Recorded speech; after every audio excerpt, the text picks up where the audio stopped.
She did a great job. She did a great job introducing me, so I won't bother you with that any further. So let me share my screen here. And share, and how do I get it into?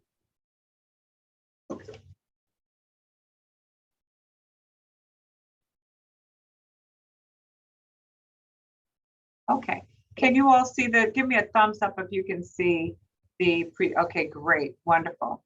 Okay, so let's just move right along with today. So the outcomes for today, what I hope that you'll glean from this presentation is a deeper knowledge of dignity as a concept central to educational equity, develop an understanding of how high quality professional learning can help individuals resolve distortions of dignity and thus foster equity and inclusion, identify the essential elements of dignity, enhance our capabilities to make equity actionable, and deepen our knowledge of belonging, understand belonging beyond access, and think about the applications to learning. To what extent do we prioritize belonging in our environments? So in our district, as you know, over the past couple of years, we've had a lot of new things happen, including my position. And one of the things that we wanted to do is to make sure that we had a working and operating framework in which we could all be speaking the same language. So the superintendent developed the Department of Innovation and Equity to address some of the inequities that we were seeing as a result of the annual equity report, which we are required to submit to the state every year. 3 areas that we want to focus on are academic achievement, resources to our schools to ensure that every school and every child and every staff member has what they need to be successful, and of course, increasing the recruitment and retention of high quality, diverse staff that are more reflective of the students and families in our district. In doing that, the superintendents, for the first time in 10 years, we have developed a strategic plan. And as you see those 5 goals to our strategic plan, we're looking at the first one, differentiating and learning, accelerating growth, which is our instructional side. Then fostering a healthy and supportive learning environment, which is our student support services department. Recruiting and recognizing a premier workforce, which of course is our human resources department. And then collaborating and engaging with school communities to support the achievement of all students, which is our communications department. And finally, making sure that we're good fiscal stewards and that we are providing, clean schools and everything is operating in an excellent fashion, which falls under our operational side. And so these are the 5 goals within our strategic plan, and many strategies are embedded in there, as is our equity initiatives for our district. So under the leadership of our superintendent, and the development of the strategic plan seeks to ensure that we as an organization operate from a shared vision on which our identity is built. I'm sorry. That is one of inclusion and belonging through a culture of dignity. Ensuring that our students, families, and staff have equitable opportunities for success. In other words, we all own the graduate. So our vision, the superintendent's vision when he came into this district, is one of working as one for the success of all. And as you can see here, this includes every stakeholder that is involved, not only in our schools, but also within our district. Can you advance the slides, please? Oh, I was. Is it not moving? No. Oh, wait a second. Don't do it on. Hang on one second. Let me see. There's technology. I was moving right along there. Yeah. Okay. So let me unshare and come back. No, don't unshare. Okay. Go on that one. Okay. And advance it on that one. Okay. Can you see now? No, it's still on the first slide. Okay. Yes. Let me come out of it again and try that. Is it still on the first slide now? So let Okay, me do it on this one. Let me go back here and share my screen again. And Go ahead. see, now it's highlighting this one. Yes. Share this screen. One more thing on this. No, advance it from here. Okay. Okay. It didn't go to this. I'm not sharing it, so try share.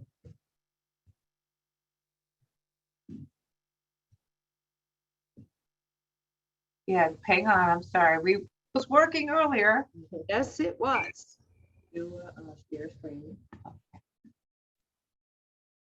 I get to use my favorite word. Technology is a gotha cocological. It's good and bad. Do I need to go do this first before I do? Just click on share. Right now, now, sharing. No, it's not. See, it's not I wonder that. why it's not It's showing. highlighting over here. Can you highlight the second slide? Maybe that would, Yeah, it's not, I'm not sure why it's Stop not. sharing altogether. It stopped sharing. So can you, so you did see the first slide. yes. Okay. So You know what you can do, share that screen. let me see if this will work here. Yeah. Are you seeing the strategic plan? Yeah. Yes.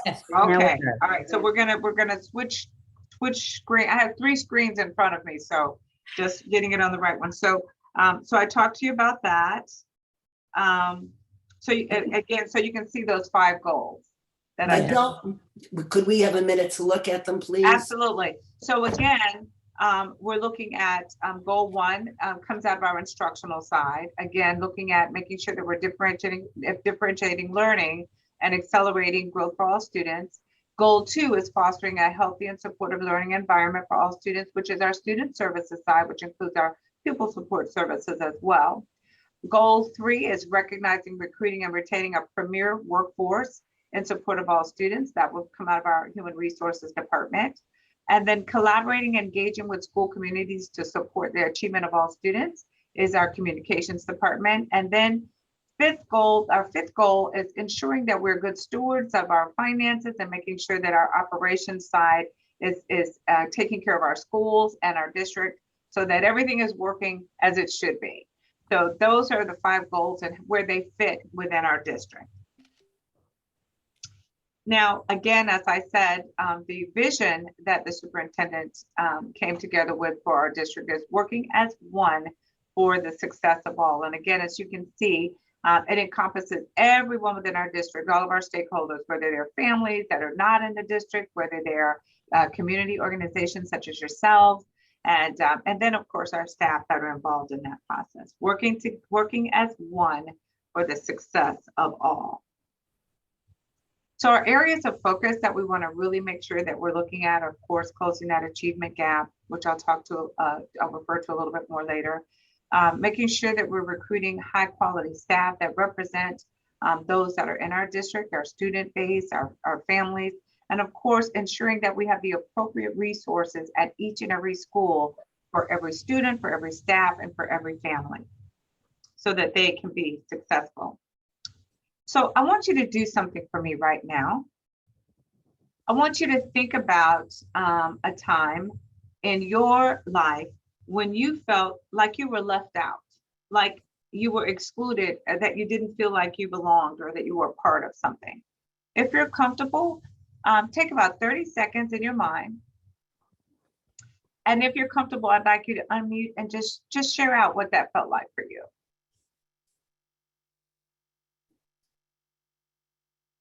Recently, I participated in an OLLI online course with 12 men and me. And I was invisible. I'd never experienced that before. It was very hard to, they could speak and talk all they wanted, but it was very, very difficult for me to ever get a word in. And then it was ignored. So. Yeah, that's a real tough place to be in, a bad way to feel, and you walk away kind of wondering about, is there something wrong with me? And that's never a good feeling. And some of our students and some of our staff and just people feel like that all the time. Thank you, Rhonda. Thank you for sharing that. Anyone else? I have a funny one. Nancy? Mhm. As a Oh, wow. lost white Anglo-Saxon Protestant, I always felt, always included. So my freshman year of college, I went out to Idaho, which was predominantly Mormon territory. And I remember walking down the hallway and hearing my name mentioned. And of course, my ears peaked up. And the comment was, well, she's not a Mormon, but I think she's pretty nice.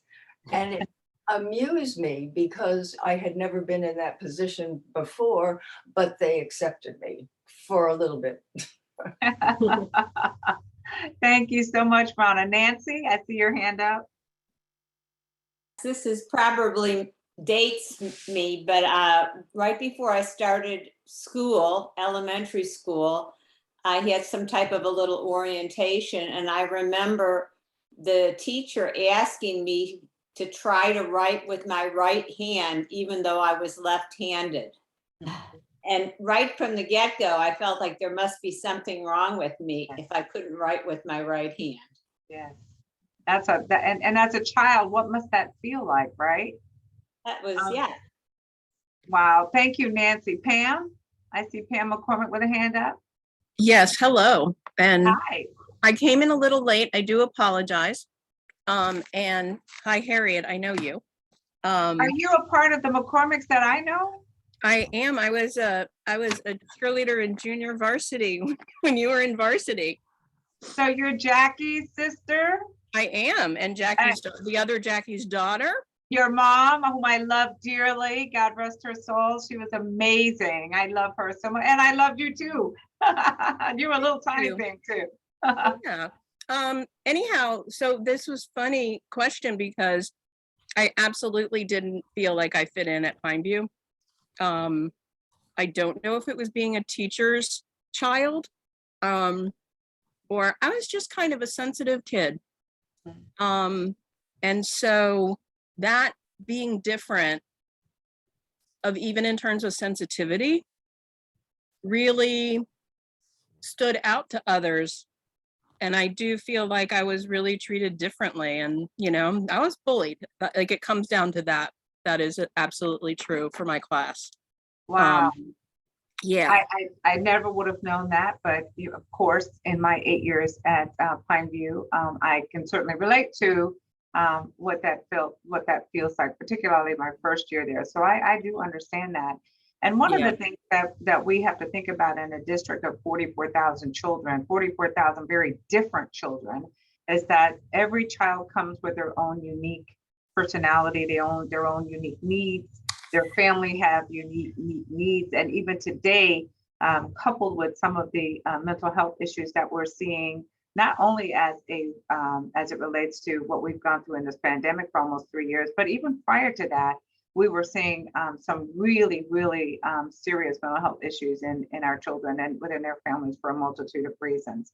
So I want to thank all of you, and so great seeing you, Pam, and I want to thank all of you who took the risk this morning and shared out. And certainly we will. Jill, did you have your hand up? I don't want to miss you. No, that's okay. I'll respond to the next opportunity. Okay, all right, but we're always open to sharing throughout. So I'll try to get through so we can make sure that we're sharing. So, oh wait, I advanced the wrong one. Can you all see that street light? Okay, good. Yeah. So when we think about education and we think about equity and equality in education as it relates to our school district, we have to ask the question, where have we focused our attention as a district? And the gentleman who we are kind of working in our framework from, Dr. Cobb and then John Kronapple, introduced us to this situation called the streetlight effect. So I'll tell you the story right quick. So there was a gentleman who was crawling around under a street light on his hands and knees and just kind of moving around, and a police officer saw him. And the police officer decided to go over and say, what's going on here? And so we asked the gentleman, hey, are you okay? What's going on? And the gentleman said, I lost my keys. Now, mind you, the fellow was pretty inebriated. So the officer, being a police officer trying to help out, kind of got his light out and got down on his knees with the gentleman. And after about 30 minutes, he said, are you sure you lost your keys here? And the gentleman said, well, no, I lost them over in the park. And the police officer said, so why are we looking here? And he said, well, this is where the light is. And so when we are addressing situations, even those like you have, Pam, I saw you every day. I never would have thought that. But even in classrooms, and when students are performing or students are coming in, putting their heads down, or they're not doing what we think they should be doing, or we look at test scores and assessments, we don't look any deeper for why we're seeing certain kinds of behaviors or why students are proficient or why we're just looking at what's in front of us. And so as a district and as people and a community, we have to look past what we see, because what we're looking at that's right in front of us isn't always what we know to be the root cause of certain behaviors.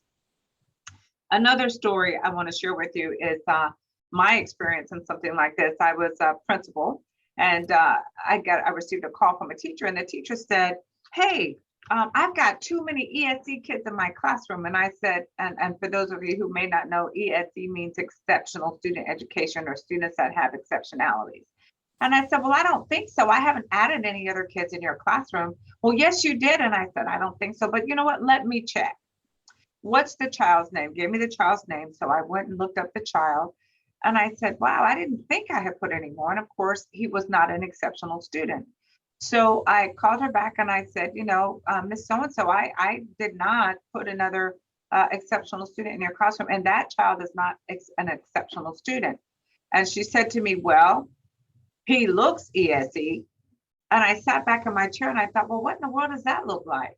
And so I pulled up that child's picture, and he happened to, you know, be kind of a what we might call a geeky looking kid. He had, you know, big, you know, black horn rimmed glasses. He was tiny in stature. And he also happened to be a little African-American boy. So when I dug a little bit deeper in his family, I found that his mother was like a neurosurgeon and his father was like a chemical engineer. So yeah, he may have been an exceptional student, but he was an exceptional on the gifted side, on the high end, not where she thought he was based on what he looked like. So I would ask you the question, was she looking outside of the street light, or was she looking at what she thought she was seeing from her own perceptions?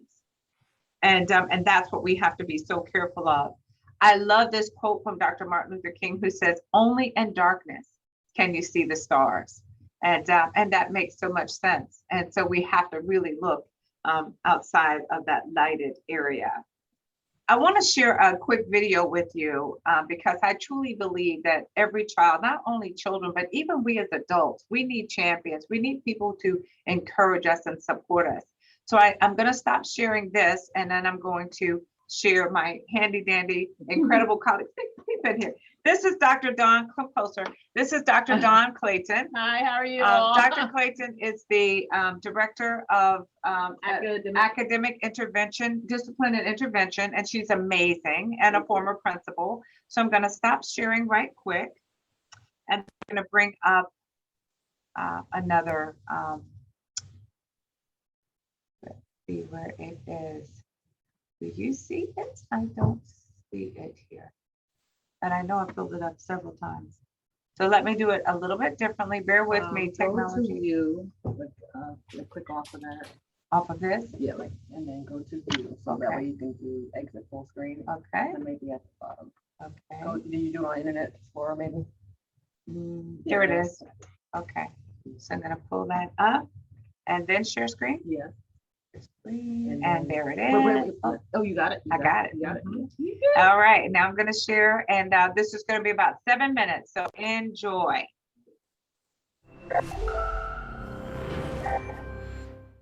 Can you see this? I have spent my entire life either at the schoolhouse, on the way to the schoolhouse, or talking about what happens in the schoolhouse. Both my parents were educators. My maternal grandparents were educators. And for the past 40 years, I've done the same thing. And so needless to say, over those years, I've had a chance to look at education reform from a lot of perspectives. Some of those reforms have been good, some of them have been not so good. And we know why kids drop out. We know why kids don't learn. It's either poverty, low attendance, negative peer influences. We know why. But one of the things that we never discuss, or we rarely discuss, is the value and importance of human connection. Relationships. James Comer says that no significant learning can occur without a significant relationship. George Washington Carver says all learning is understanding relationships. Everyone in this room has been affected by a teacher or an adult. For years, I have watched people teach. I have looked at the best and I've looked at some of the worst. A colleague said to me one time, they don't pay me to like the kids. They pay me to teach a lesson. The kids should learn it. I should teach it. They should learn it. Case closed. Well, I said to her, you know, kids don't learn from people they don't like.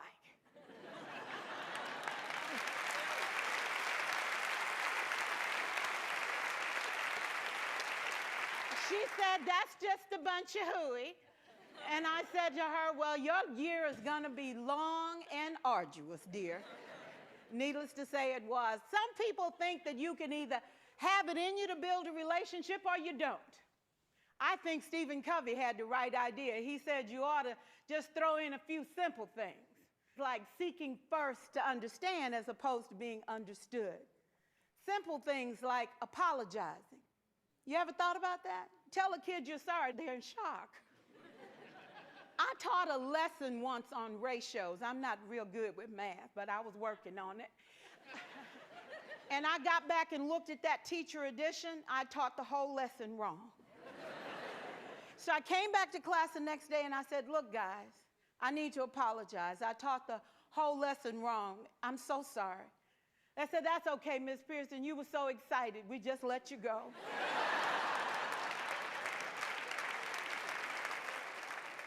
I have had classes that were so low, so academically deficient that I cried. I wondered, how am I going to take this group in 9 months from where they are to where they need to be? And it was difficult. It was awfully hard. How do I raise the self-esteem of a child and his academic achievement at the same time? One year I came up with a bright idea. I told all my students, you were chosen to be in my class because I am the best teacher and you are the best students. They put us all together so we could show everybody else how to do it. One of the students said, really? I said, really? We have to show the other classes how to do it. So when we walk down the hall, people will notice us. So you can't make noise. You just have to strut. And I gave him a saying to say, I am somebody. I was somebody when I came. I'll be a better somebody when I leave. I am powerful and I am strong. I deserve the education that I get here. I have things to do, people to impress, and places to go. And they said, yeah. You say it long enough, it starts to be a part of you. And so,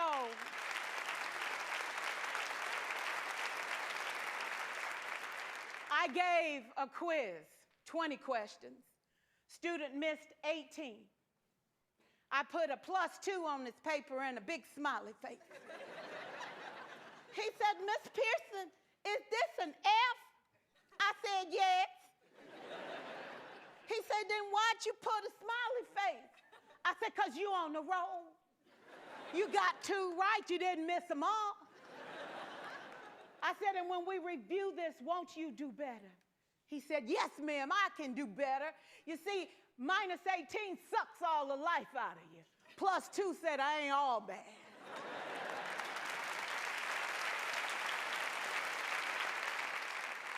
For years, I watched my mother take the time at recess to review, go on home visits in the afternoon, buy combs and brushes and peanut butter and crackers to put in her desk drawer for kids that needed to eat, and a washcloth and some soap for the kids who didn't smell so good. See, it's hard to teach kids who stink. And kids can be cruel. And so she kept those things in her desk, and years later, after she retired, I watch some of those same kids come through and say to her, you know, Miss Walker, you made a difference in my life. You made it work for me. You made me feel like I was somebody when I knew at the bottom I wasn't. And I want you to just see what I've become. And when my mama died 2 years ago at 92, there were so many former students at her funeral. It brought tears to my eyes, not because she was gone, but because she left a legacy of relationships that could never disappear. Can we stand to have more relationships? Absolutely. Will you like all your children? Of course not. And you know your toughest kids are never absent. Never. You won't like them all, and the tough ones show up for a reason. It's the connection, it's the relationships. And while you won't like them all, the key is they can never, ever know it. So teachers become great actors and great actresses, and we come to work when we don't feel like it, and we listen to policy that doesn't make sense, and we teach anyway. We teach anyway because that's what we do. Teaching and learning should bring joy. How powerful would our world be if we had kids who were not afraid to take risks, who were not afraid to think, and who had a champion? Every child deserves a champion, an adult who will never give up on them, who understands the power of connection and insists that they become the best that they can possibly be. Is this job tough? You betcha. Oh God, you betcha. But it is not impossible. We can do this. We're educators. We're born to make a difference. Thank you so much.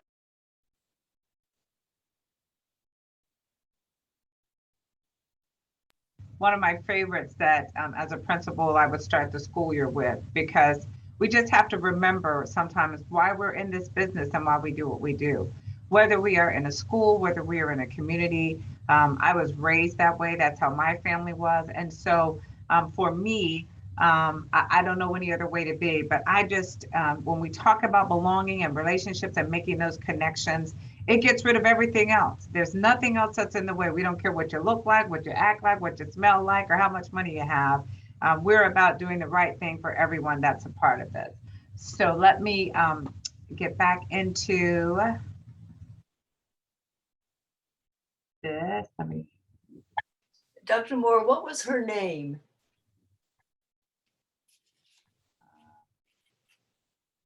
Get out of that.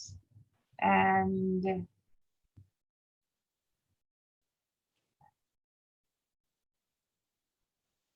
get back to this screen. Can you all see the PowerPoint? No, we see you. You see me? Okay, let me get back into sharing again.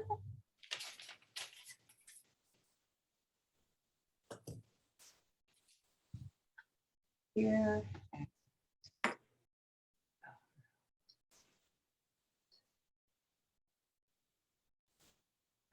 Open that up.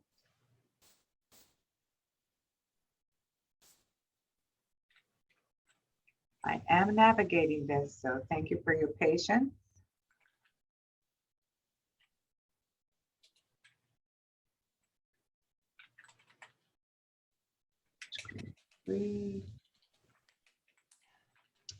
Okay, tell me, Just still see you. you still see me?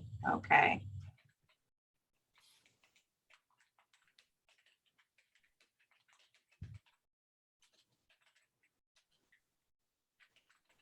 What do you see now? A slide. Okay, great. You see it says Rita Pearson? No, it says HTTP TED Talks. Okay, what about now? No, it's still a picture of children and an adult. Picture hasn't changed. Okay, so. On the right-hand side, there's a little box that says equity and education. Okay, all The right. URL has her name, Rita Pearson. Okay, so you shouldn't be seeing that little box. Well, now we see two different boxes. One says equity and education, that's larger. Whoops, now Okay. back to just you. Oh, okay, yeah, I just stopped the share so I could get us on the right. on the right screen here. Let's see. That's the right one right there. What do you see now? Children, And do you see equity in education? Nope, you need No, to you advance, see- please. the discussion, the introduction to the talk you Okay, showed let me us. come out again. I apologize, you guys. I lost my help too, so let me stop sharing and come out of that. Cancel. Okay. I'm supposed to be on screen 1 according to what I'm looking at on my screen. And share. Here it comes. Yep. There you go. You see it now? Yep. Okay, now we should be in Peter Pearson. screen mode. Okay. Okay, so let's talk a little bit about equity in education. Are you seeing that? Yes. Yes. Okay. So when we talk about belonging and we talk about inclusion, let's talk about what equity is and means in education. It's a process of reforming practices, policies, and procedures at the school and district levels to support academic fairness and inclusion and ensure that every child has the resources, teachers, and interventions and supports that they need to be successful.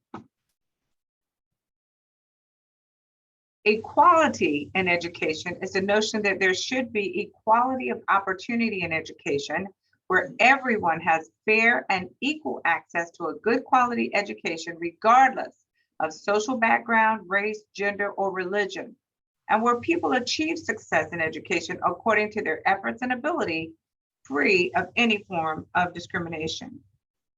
So I would ask you this: when you think about what I just shared with equality and equity and what you know in your mind in terms of equality and equity, do you think that that is enough? And please we'll take about 30 seconds and you can unmute and just answer that. Why or why not? And you can just unmute and speak or raise your hand, and I can see you, or raise your little, actually, I can't see everybody, so you can just speak out. Please feel free. Anyone? Are equality and equity enough? If so, why? If not, why not?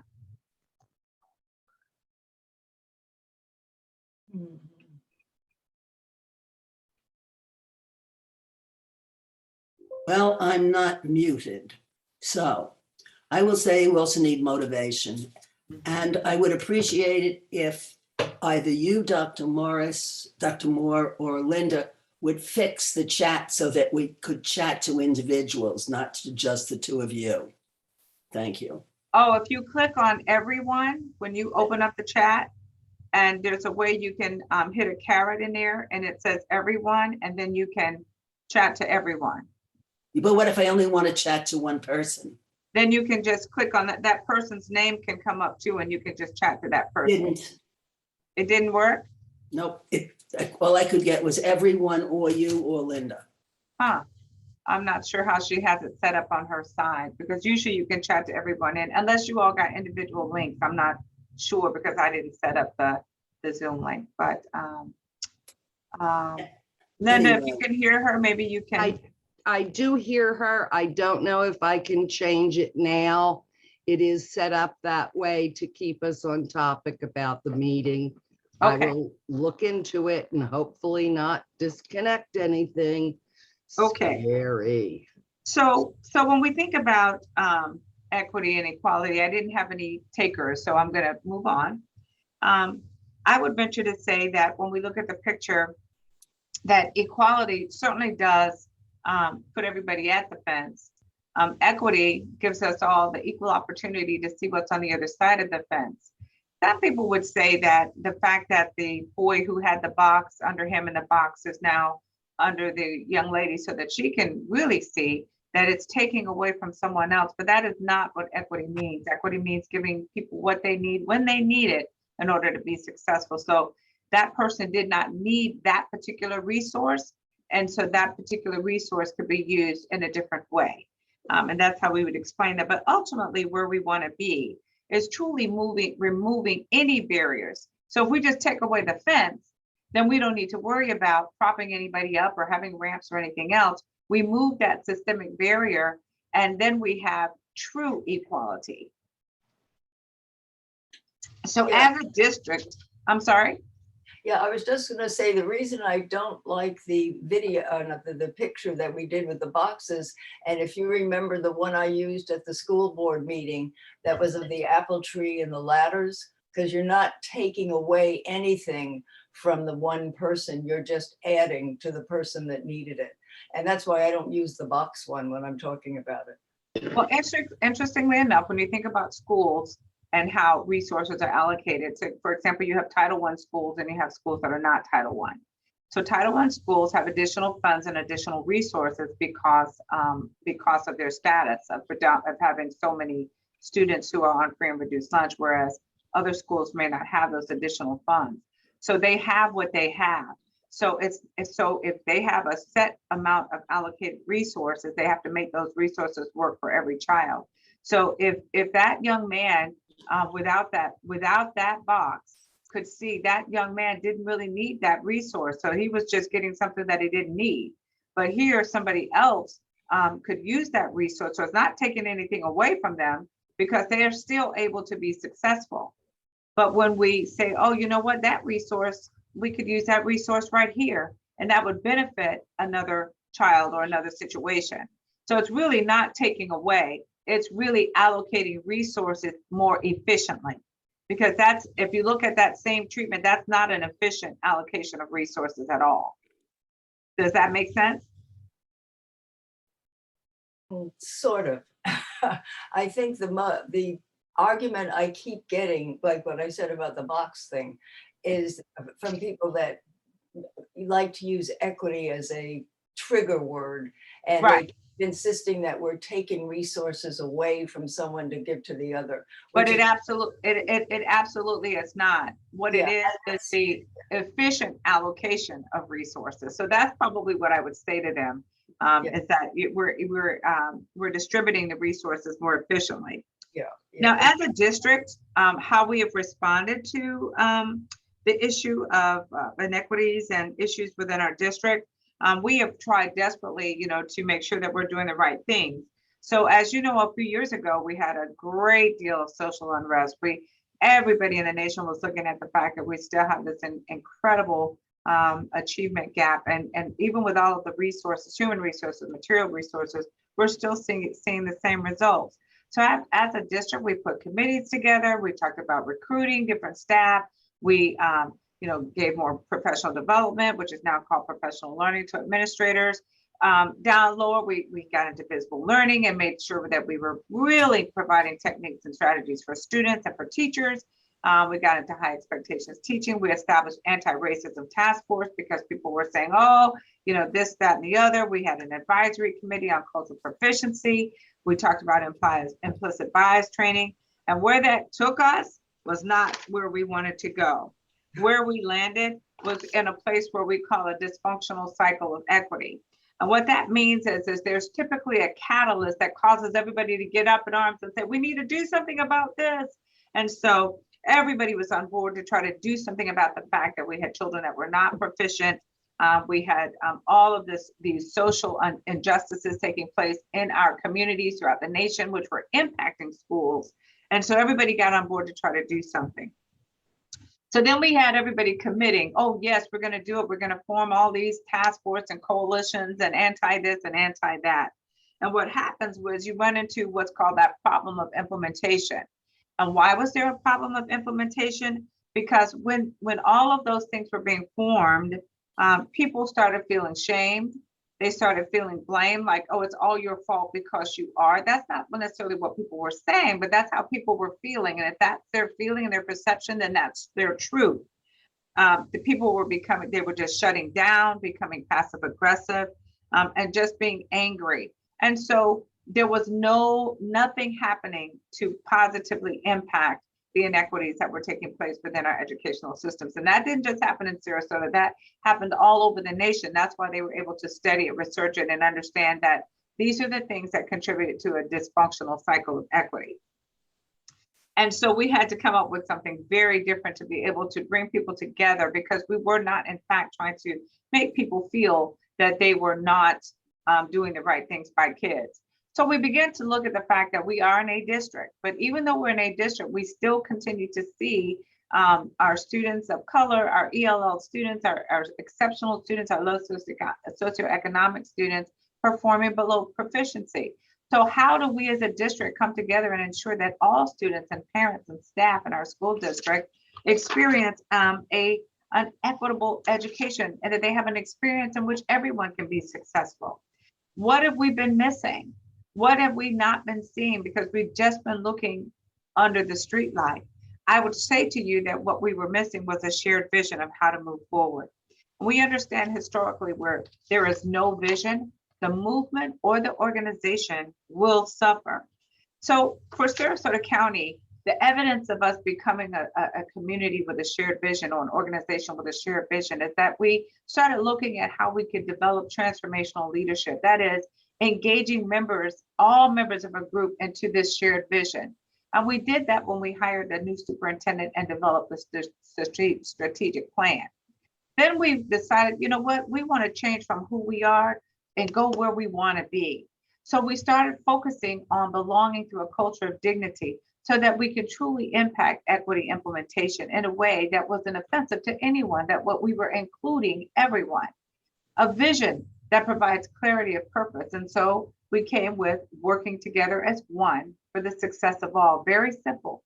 And then a commitment to issues of equity within our entire organization. And that's the creation of the position as Director of Innovation and Equity. So without a shared vision of who we are, what we want to be, there's no clear guidance of what people should be doing. And so then you end up in these situations in which there is struggle. So our equity is embedded within our strategic plan. So what that looks like is you have a commitment to equity throughout our district. We have a broader community and family supports. We have research-based accountability and support, high quality staff, which we continue to recruit and retain, aligned resources and efficient operations, and high quality academics, all with key performance measures in place to progress monitor, preparing our students for 21st century opportunities. So let's begin talking about that vision. A vision should ensure that everyone feels appreciated, validated, and accepted and treated fairly. In other words, it should be equitable. The focus should be on belonging and access, not just having access, but feeling a part of it. Like our friend was talking about earlier, being on that Zoom call with all those males and not even being heard or seen. So she didn't feel like she belonged, even though she had access to that meeting. And then we want to make sure that our goals are inclusion and dignity, that everyone feels that they're a part of it and that their dignity, their self-worth is honored. So let's look at belonging beyond access here for a moment. So equity traditionally has focused on access, as I said a moment ago. We know that students, if you're present and you're able to take tests and be taught to, you have those opportunities, you're going to be successful as a student or even as a person. But in education, we know that we have students who are transient. We have students that have, for whatever reason, high absenteeism. We have students that have high mobility, and sometimes students just seem to disappear. We don't even know where they are. So if they're not there, we can't teach them. And we understand that when they're there and they take standardized tests, they measure content learned. So if you're not there, you can't learn the content. But that doesn't measure intelligence or ability. So our achievement gap, or as some call it, our opportunity gap, comes to fruition. So we remember the case about Brown versus the Board of Education, which said that everybody had equal access to all schools. But we know that equal access did not ensure equal treatment or equal access to the same content, even though students were integrated into the schools. If you'll recall the Little Rock 9, where those 9 students were forced to integrate into that school in Little Rock, Arkansas, They had to be escorted by the National Guard, and some of the things that they went through just to get into school every day and to exit school every day was quite traumatic. But they stood the course and were able to do it.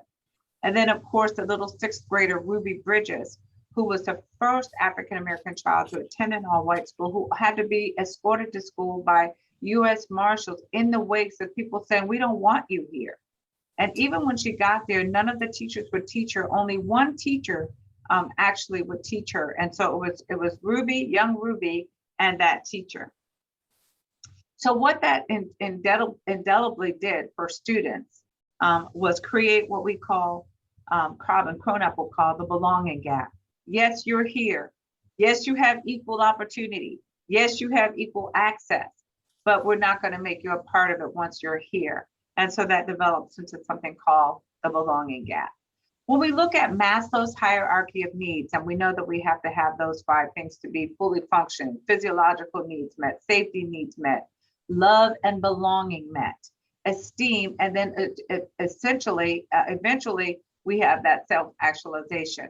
When we look at these and how they're listed, physiological, then safety, then love and belonging, it's very important that piece is impacted where it is, because if it's missed, then it's going to impact our self-esteem, our confidence, and our ability to achieve.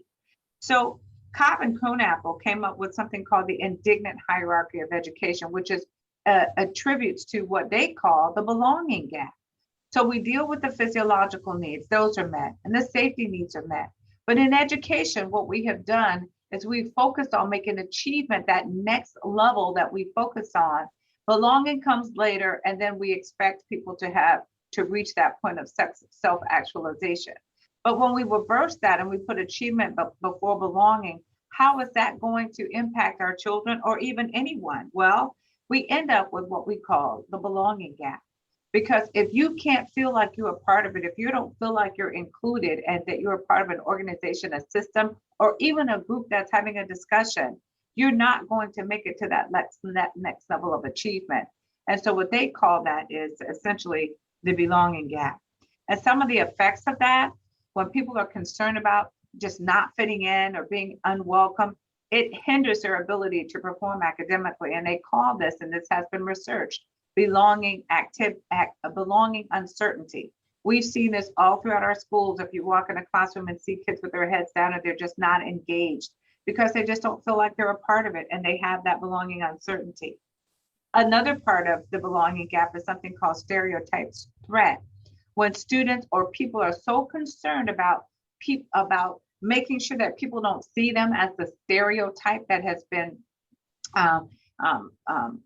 communicated in the world or out there about who they are because of either what they look like or what they do and don't have financially, or whether or not they may have an exceptionality. They're so focused on that they're not focused on the tasks at hand, that is being engaged and learning, because they don't want to be seen as who people think they are. John Hattie, in his research, found that the negative impact of achievement loss was equal to 83% of 1 year's learning growth when children were suffering from the stereotype threat. And that in itself reinforces belonging uncertainty.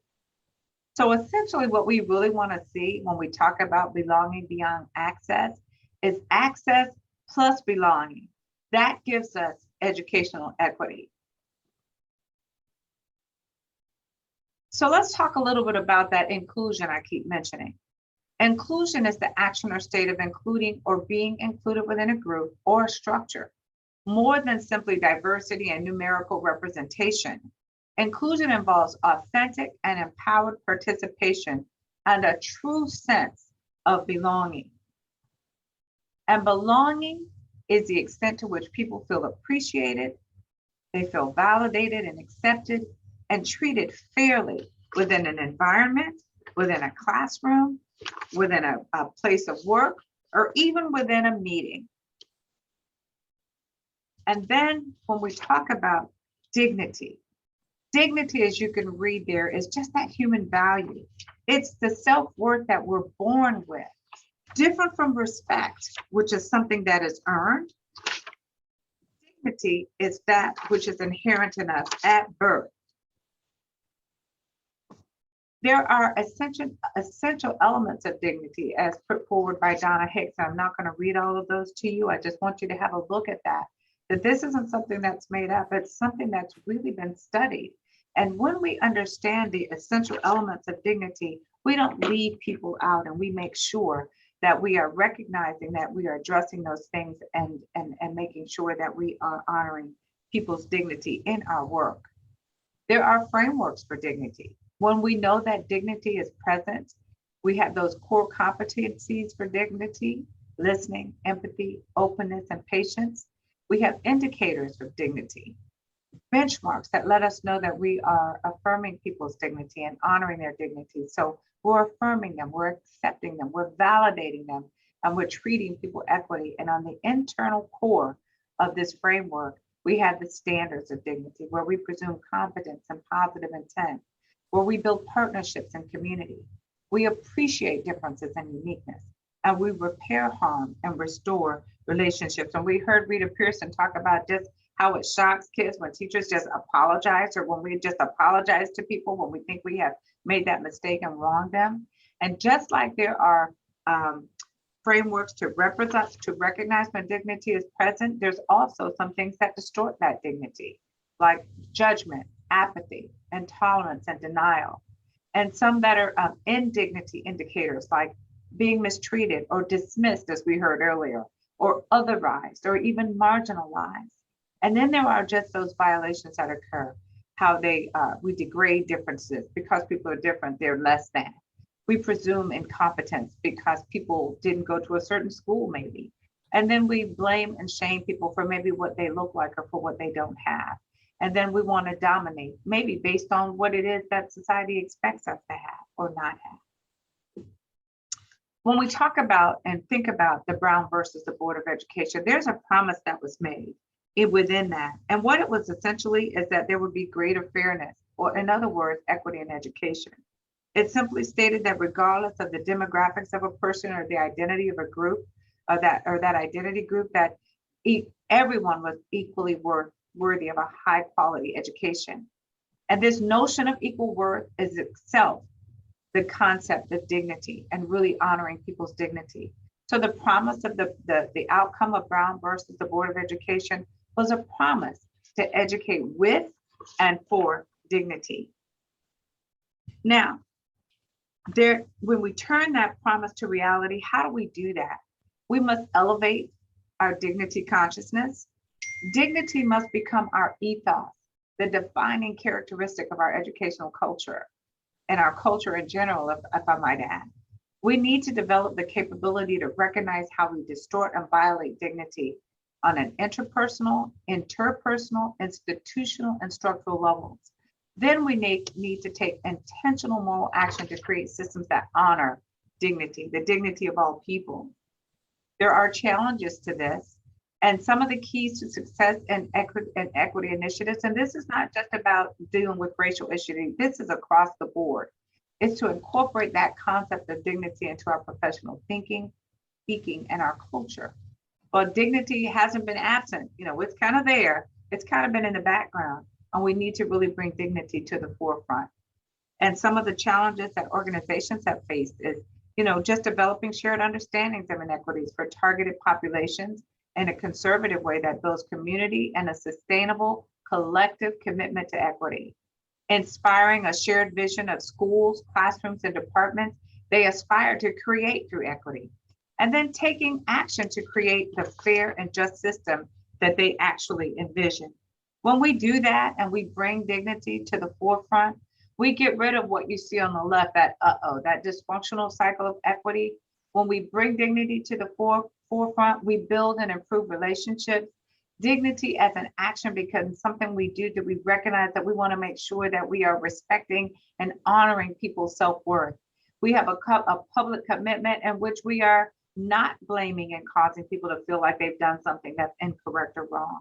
And then we come up with a dignity focus and success and working together to ensure that everyone has an equal opportunity for success. So equity in a nutshell, in a culture of belonging and inclusion, is just really organizing to provide students with what they need, when they need it, with urgency, to master essential learning outcomes. And how do we do this in education? We must focus on shaping inclusive environments intentionally, designed to foster a sense of belonging by honoring the dignity of each and every person. And a great read for you all I wanted to share is this book, Belonging Through a Culture of Dignity, Keys to Successful Equity Implementation by Floyd Cobb and John Kronapple. It is an amazing book. It's a quick read and an easy read, but it really helps to understand that really and truly, when we think about what we want to do to honor and what equity truly means, it's very simple. It's not about anti-anything. It's really about recognizing and honoring the dignity of all people and developing an environment in which belonging is key.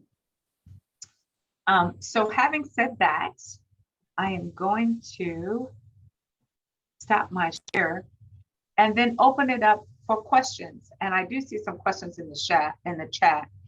So Yes. I'm going to try to run through those questions. And if I missed you, please feel free to speak up. And if you have a question in the chat, so let me run through. I know we're getting ready to close. Let's see. We are fine, Dr. Moore. I attended a school board meeting. This is from Rhonda. In early February, and the Moms for Liberty made it very clear that they did not feel they belonged to your committee and therefore didn't trust it. So I did hear that, Rhonda. And so the equity meetings are now open. All of the equity agendas and minutes are posted on the district's website and will also be posted on the equity webpage, which I just got approval to post the equity webpage, the innovation and equity webpage now. We had to kind of go through it and we're still working on it, but we can go ahead and set that up. We held our first meeting and I believe Ms. Bazzini is here.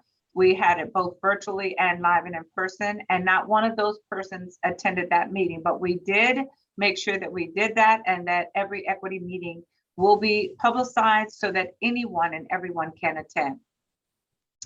And Pam, Pam put in her email address, so I'll make sure that I take that. And from Rana, so Rana has indicated that if you all have any other questions, that since she sits on the equity committee, she'd be happy to address any questions that you all might have that I don't have time to offer today. So with that, I will open the floor for any questions. I'm sorry, my technical difficulties made me run right into the 12 o'clock hour, but certainly I'm here for whatever you need, and I'm happy to answer any questions that you might have at this time. So it was unclear to me, is this equity portion of the school district's website available currently? The equity website? Correct. We'll be posting it up. I just had clearance today I had to share what we had built so far with the superintendent, and my meeting with him was this morning. So I will be sending an email to our communications department that they can make that the innovation and equity webpage live. So that will go live probably when I get off with you. Okay, so that'll be part of the school district's website? Yes. Okay. The That's slides the that way we you would posted. access it. I'm sorry? How would we access it? You just go to the district's, the school district's webpage. All of the departments are on the district's website. So you just go to the district website and you can click on Department of Innovation and Equity, and it should bring it up for you. Thank you. Go to department. And the slides that you showed today, are they going to be available somewhere for us to see? I can make them available to you. I can email them to Linda and Rana, and they can share those with you. Absolutely. Okay, and also my final question has to do with how you will measure success of what you're trying to implement. So I'm glad you asked that. And so our equity is embedded within each and every one of the goals of the strategic plan. And so within those goals of the strategic plan, which is also on the district's website, you will see metrics and measures within that. And you will see through MTSS, multi-tiered systems of support, and tiered interventions, check-in, check-out, you'll see those interventions and preventions that have been put in place to ensure that we develop and ensure belonging and dignity throughout our district, with our students, with our staff, with our hiring, and throughout the entire goals of our strategic plan.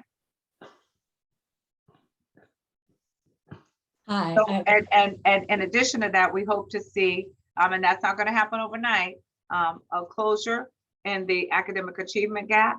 We also hope to ensure that we have, the schools have the resources. The superintendent and I were talking about that this morning, ensuring that schools have the resources that they need to make sure that students are successful, like we saw and Ron and I were discussing with those allocation of resources. If school A has everything they need and they're a high performing school, then they have what they need. They have the number of teachers, the number of behavior specialists, the number of counselors. They have all the things they need to be successful. They really don't require any additional resources. If they did, then we would make sure they have it. School B has schools that have children that have extreme high needs. For example, they are a cluster site and they have students that have really serious physiological needs, learning needs. They're going to require some different types of resources, and we need to make sure that that school has those resources. It's not taking away from any other school, it's making sure that that school has what it needs based on the allocations financially that the district has. So equity isn't ever taking away from anyone. It's really essentially leveling the playing field and making sure that every school has what it needs for those students, for that staff, and everyone to be successful. So it's really just kind of leveling the playing field so everyone has what they need. may I ask how the new legislation that just passed this week will impact your efforts? Which one? All of them. Which one? Because Yes. I think there were quite a few. So you got to tell me which one you're speaking to, because there were several. Are you talking about the Don't Say Gay bill? The Don't Say Gay, the woke, whatever, all of them. You know, there were three particularly. So we're not, first and foremost, I did not know what CRT was when I was hearing that at the town hall meeting, nor than any of my colleagues sitting on the stage, because that's not what we do. That was a theory that was developed in law with law students in higher education. We have nothing to do with that. So I actually was sitting on the stage at a town hall meeting. We were tapping each other, and I finally pulled up my phone and said, I need to know what this is, because I have no idea what they're talking about, because we were being accused of it. And so when I looked it up, and I said, well, we're not doing that, but I'm going to study this now because I want to understand it. And I did study it. And so I do understand it. And it is not something that we engage in K-12 education. We teach the standards. And within the standards, there are content that talk about our history as a country that impacts and shows the connections between all the people that made this nation great. It has nothing to do with whatever that political thing is that is going on out there that talks about CRT. It's really about helping students understand the contributions of all of the heritages that help build this great nation. So I don't know how it went left or right or whichever direction you want to call it, but that's not something that we do. So we are going to continue to teach the standards as they are written and make sure students get that equitable education. Now, kids ask questions about things. As educators, we have to answer those questions, but we answer them in a factual manner. We don't put our opinions in there. We state the facts and we move on from there. If it's something that goes beyond what we're able to do as educators, we invite them to speak with their families or point them to areas in which they can get the answers from that. In terms of the LGBTQ situation, we have guidelines for those students that are posted on our website. All means all. We treat all kids the same way. If a child is bullied or something happens to any student on our campuses, there are consequences for those behaviors, and they are addressed according to our discipline matrix. And the same thing for any adult that engages in inappropriate behaviors or activities. So for us, for me, it's an easy fix. Unfortunately for teachers, because of the way that things are being stated and the fact that there's the possibility that they could be sued, that's a very scary place for an educator to be in, because they don't know what they can and cannot say. A little different from me, because I've been doing this for a long time. my own way, meaning that I've always taught to who was in front of me. I make education something that is that everyone in the room understands about all the great contributors to our country and our nation, not in a negative way, but that shows how inclusive we are as a nation. That's why everybody wants to come here, because they're a part of building such a great nation. So I think that if we stay focused and not be distracted by those things, that we're going to continue to be an organization of educators that will continue to do what is right and best for children. That's my long answer to that, Rhonda. Rana, if you're talking, you are muted. That's what I love about Dr. Moore. She's probably the most positive, optimistic, and patient person I've ever worked with. I tease her, I call her Jobette because she's got the patience of Job. But I think you're naive about this. People are going to be after you as well as other people. This is my personal opinion.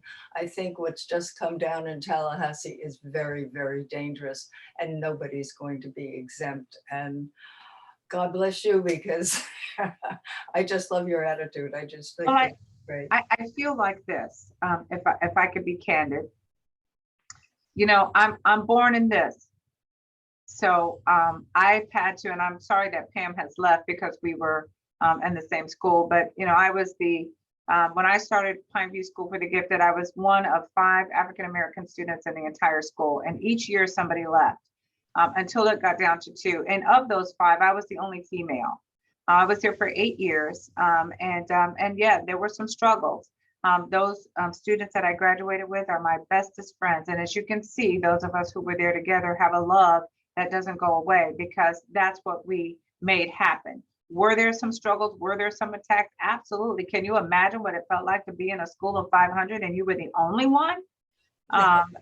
Yeah. And my junior year, 7 out of the 8 years, to have an adult come to me and say, you should change your major because I don't think you're going to make it in graduate school. Well, the average person, and I don't consider myself that, I think I'm exceptional, not because of who I am, but because of who my parents are and how they raised me. That fueled my fire. That didn't make me depressed. I cried. I went in the bathroom and I cried. It hurt me to my heart, because I got here the same way everybody else did. I had to take tests. I had to see a psychologist, and I didn't ask to go there. They came and got me. I decided that I was going to make that individual really sorry that they ever said that to me. So my graduating GPA from undergrad was a 3.89, and all of my graduate work, my MED, my EDS, and my EDD are all a 4.0. So I've done research, I continue to do things, and I came back home so that I could give back to this community. So I think it's what you let happen to you. If I were to let that distract me and keep me from forging ahead to do what's best for children, then yeah, I would say it's going to be hard, but I've been doing hard all my life. I was the first African-American and female at McIntosh middle school, which was in its 50th year. And people used to drive through the parent loop with Confederate flags and stare me down. And so I'm like, okay, this is how this is going to be. I had a group of people who had made a decision that they were going to drive me out or run me out with a climate survey. But 9 years later, it is one of the most incredible schools. We have an engineering department, we have a medical department, we have a much more rigorous Hawks Academy for Gifted and Advanced Studies. We truly had a culture of belonging and dignity, and and incredible teachers and staff. So I just try to stay focused on what's right and what's best for people, because that's who I am and that's all I know. So yes, things are going to come. It's kind of like this. Weapons may form, but they will not prosper when you're doing what's right and what's best. And that's where I stay, and that's where I stand, and that's all I know. So I know it's coming. I tell people all the time, I got that red bullseye on my back, on my front, wherever I'm standing. But I'm going to stand firm, because I want other children to be able to, do what I did and feel like I feel, because I know what it feels like to be alone. I know what it feels like to be excluded. I know what it feels like to be talking and nobody hears you, or to feel invisible. I still experience that going into stores today. So, you know, you just blow it off and keep it moving, you know, and I love people, and no one is going to change that regardless of what policies they pass, what they say, because I know what is right. And no matter how bad people try to twist a word to make it to take, if you go to the dictionary and read it, the word reads what it says. Someone else has changed the meaning of that word, and I don't know who that is, but it is what it is. And so we just kind of stay focused and make sure that we're doing the right things for kids. So Well, I just hope there's enough of you to, because I do think the time is different. I seriously am very, very worried about what's happening on every level. So I'll be there with you. thank you. Thank you for that. Okay. Dr. So Moore, I'm just reading the comments. Thank you so much, you all. Thank you for having me. I am open to coming anytime that you'd like to have me. As we move through this, my hope, prayer, and desire is that you all will, you know, really be supportive of all of the initiatives that we have, our professional learning communities that we're implementing, which truly has equity embedded in it. All means all. If we're doing what we're supposed to do for kids, we're going to meet the needs of kids. And that is the desire of the superintendent and every single senior staff member and teacher and principal and assistant principal in this district. We want what's best for our children and for our staff. thank you so very much, Dr. You are Moore. so welcome. And You- Linda, and I will send you that. Yes. Make sure I have it. Would you, it's JJ, I will send you the PowerPoint. Let me Thank you. see your J Lewis prop1@gmail, correct? No, that's J no, Lewis, I'm that's sorry. me. That's Jill's. Mine, you can Okay. make it simple. Just send it to president Uh-huh. at LWVSRQ. First LW letter, LWT, no, V for Okay. voters, okay. League of Women Voters. Oh, okay, LWV, SRQ. SRQ. SRQ for Sarasota.org. Okay, I will send that to you. Thank you. Thank you Dr. all Moore. so very much. Have a wonderful day. Be safe. You have been You. absolutely fabulous Wonderful. and cool under the dilemmas of technology. Thank you so much for that. My IT, the other IT person is here. I'm actually getting a new computer as soon as I log off with you. So I'm really excited about that. All right, everyone. Have a great day. Thank you for Thank all you. of us, Thank truly. you. Thank you so You're much. very welcome. Goodbye, y'all. Bye, everyone.